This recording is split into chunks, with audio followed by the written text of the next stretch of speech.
মতবিনিময় সভা, আমি দুটাই কথা বলি। সবার কথা বলার সময় হবে না।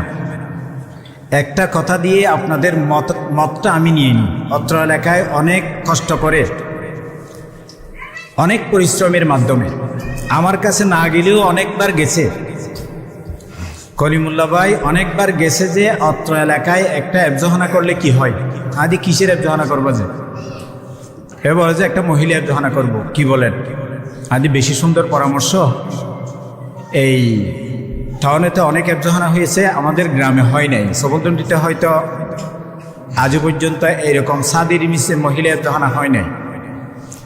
তো এই জন্যে আমি একেবারে মনটা উজাড় করে বললাম কি কি আমার কি হেল্প করতে হবে বলো। তো যেখানে যে পরামর্শ চেয়েছে আমি উদার মনে একে পরামর্শ দিয়েছি। অনেক কষ্ট করেছে।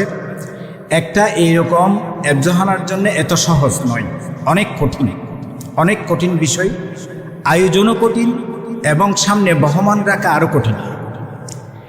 হেফজের বিষয়টা সম্পূর্ণ অন্যান্য এলমের সাইটে ভিন্ন। এই জন্য অনেক উলামায়ে কেরামরা বলেছেন আল ইলমু নূরুন, নূর যেটা অনেক ভারী দেখা যায় না। নূর যে জিনিসটা, জ্ঞান যে জিনিসটা দেখা যায় না, অনেক ভারী।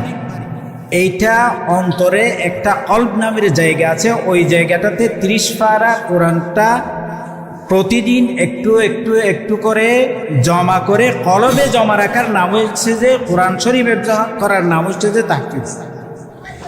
একে পরিপূর্ণ করার পর বলবে যে হাফেজা অথবা হাফেজ।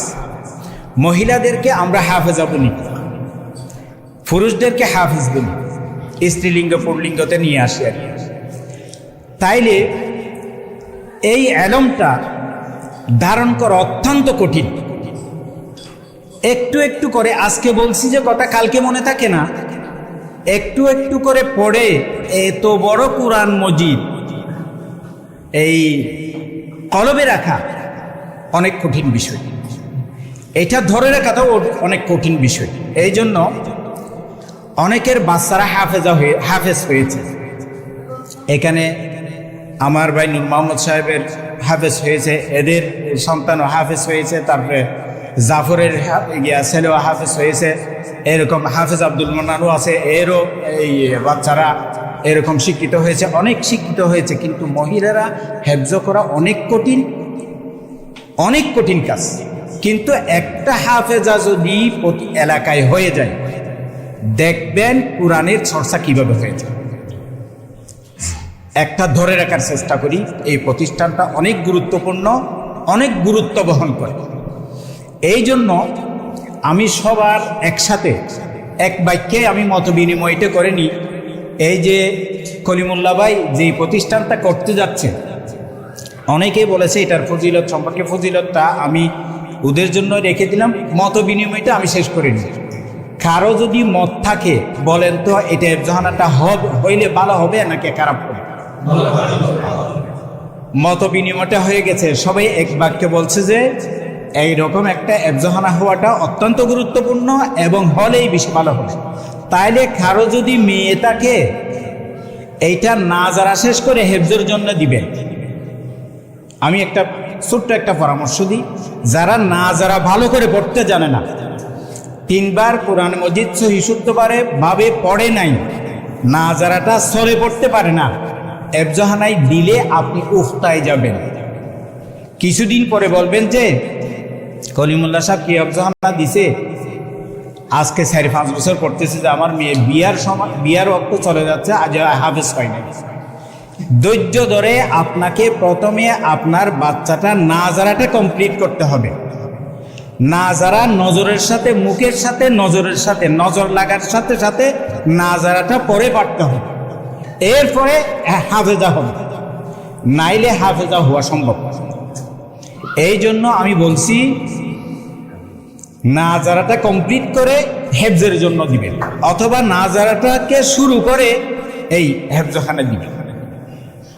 তাইলে আরো একটা মত নিই, আপনাদের যাদের মেয়ে আছে কোরআন ভালো সহি শুদ্ধ পড়ার জন্য আপনারা নিয়ত করতেছেন, কাল কিয়ামতের ময়দানে মেয়েটাকে আপনার উসিলা হিসাবে সামনে নিতে চান, এইরকম কেহ কি মেয়ে থাকলে ওরা কি এই এফজাহানায় মেয়ে দিবেন? কেউ বলে না। তাইলে যদি দেওয়ার নিয়তটা করেন, আপনি কাল কিয়ামতের ময়দানে অন্য একজন আপনার নাতিপুতিদের মধ্যে দাঁড়িয়ে আপনাকে সুপারিশ করবেন সব। এই জন্য নিয়তটা পাকা করি, নিয়তটা ক্লিয়ার করে আমরা এগিয়ে যাওয়ার চেষ্টা করি ইনশাআল্লাহ। ঠিক আছে, বেশি কথা বললাম না। কলিমুল্লাহ সাহেবকে আমরা যেভাবে সহযোগিতা করব, কিন্তু কলিমুল্লাহ সাহেবের সহযোগিতা আরও বেশি হবে। একটা প্রতিষ্ঠান এত সহজ নয় এগিয়ে যাওয়া। আমি কলিমুল্লাহ সাহেবকে প্রথম বলছি, আইজি ভাই তোর তো বহুত দিন ইয়ানত লস গনা ফুরবো খেয়াল বুঝছি হজরত আয় আল্লাহর বস্তু করি, আরে তোমার তো আল্লাহর বস্তু করি গরদ ঠিক আছে, এই দান টান জমা আছে নি কিছু, শৈলপাতি কিছু জমা আছে না কিছু ওয়াজ দোয়াজ যা হয় তা ডালি বেঁধে হজরত আয় চেষ্টা করছিলাম যে আয় জেন্তু পারি মাই খুঁজি পারি ইটার আত্ম লই পারি, আর ইটারা সহযোগিতা করলে আইও সহযোগিতা করছি মিশাল এন্ডিরা ওয়াদাবদ্ধই। আর মাঝে মধ্যে আয়ে সাইম অনরার একজহানাত মায়ে পঞ্চিন দিবান তের উপরে আমানত পুরুষ উগ্র সালন মায়ে 100 সালন ফোন এখন থাকেন মনে রাখ, পুরুষ 100 চালাই ফারিবান মায়ে উগ্র চালাই না এতল্লা মায়ে ফাইন এড়ে দিতে অনক্ত আনি দিয়া ফুরব, এন্তু নিতে অনক্ত নিয়া ফুরব।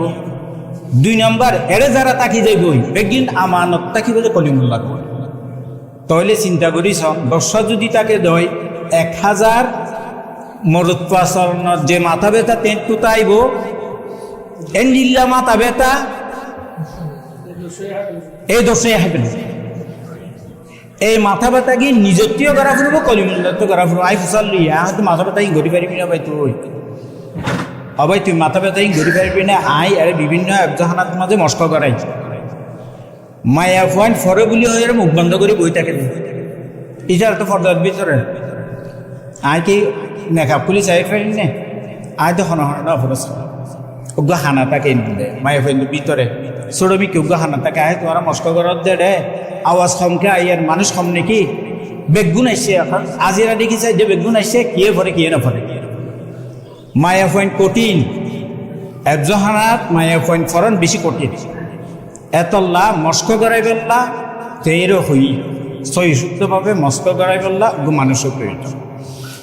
তো এই বিভিন্ন পরামর্শ ইয়ে অনার মত বিনিময় ইয়ে তো উজুর আছে উজুরে দোয়া করিব, উজুরও কিছু কথাবার্তা হব ফজিলত সম্পর্কে আর ভাই বেশি করে হইয়ে তো আর যাত্তু মাইয়া ফইন আছে কিন্তু উগ্র মাইয়া ফইন একজ করিবল্লা চেষ্টা করি ইবার তো মাইয়া হাফেজ গদিয়ান খনে সন্দেহ তাহলে আর হাল কেয়ামতের ময়দানত আর তো কিছু নাই।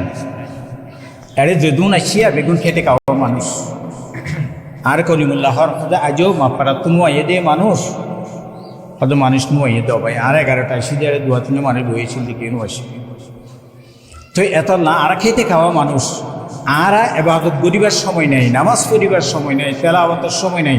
আর যদি ফুটপিটা হাফেজ হইয়ে দেয় তেলাওয়াতের কিছু অংশ আর কিছু তো যাইব আর না যা তো ছিল বিয়া কোনো আমিন।